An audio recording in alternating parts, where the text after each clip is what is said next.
Au second siècle de notre ère, sous le règne de Trajan, l'Empire romain atteint son extension maximale. Du sud de la Grande-Bretagne, il remonte le Rhin et redescend sur le Danube. Puis il s'étend sur tout le bord méditerranéen de l'Afrique, entre la mer et le désert, traverse l'Égypte, l'Arabie, l'Asie mineure pour rejoindre la mer Noire. Mais pour Rome, désormais, il importe moins de conquérir que de maintenir une paix durable. Comment s'y prendre ? Sur toutes ces provinces, l'emprise de l'empereur est indiscutable.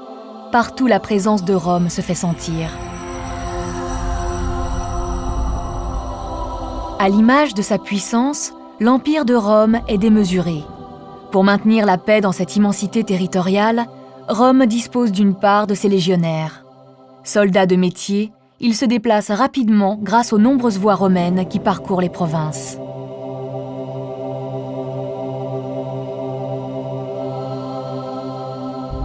Et d'autre part, Rome construit une barrière de bois et de pierre dans tous les endroits les plus menacés de son empire. Cette barrière, c'est le limès. À l'époque, c'est la plus grande construction jamais bâtie en dehors de la muraille de Chine. Construite d'abord sur le Rhin, puis en Bretagne, elle est étendue aux autres frontières de l'Empire. Le limès devient la limite entre le monde romain civilisé et le monde barbare jugé dangereux. Les vestiges de ce mur sont encore visibles dans le nord de l'Europe. Le mur d'Adrien, construit vers 122 de notre ère en Bretagne, coupe l'île en deux parties distinctes, d'un côté la province romaine, de l'autre le pays des Pictes, ancêtres des Écossais. Fait de pierre et de terre, précédé d'un fossé profond et armé de pieux, le mur d'Adrien s'élève de 3 à 5 mètres de haut, jalonné par des forts et des tours de garde qui servent à surveiller les mouvements des barbares. Infranchissable rempart, le mur d'Adrien, long de plus de 100 km, relie la mer d'Irlande à la mer du Nord.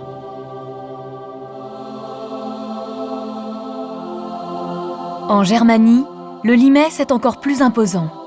Plus de 60 forts ont été bâtis et 900 tours de guet jalonnent la frontière.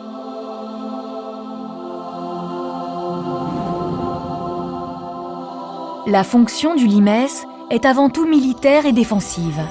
Mais c'est aussi un endroit où se réalisent de nombreux échanges. D'une région à l'autre, les hommes et les marchandises circulent sous le contrôle des légionnaires romains qui perçoivent des droits de douane. Depuis le règne d'Adrien, l'armée romaine s'est déplacée et installée désormais près du limès, ce qui fait de cette armée une armée de frontières.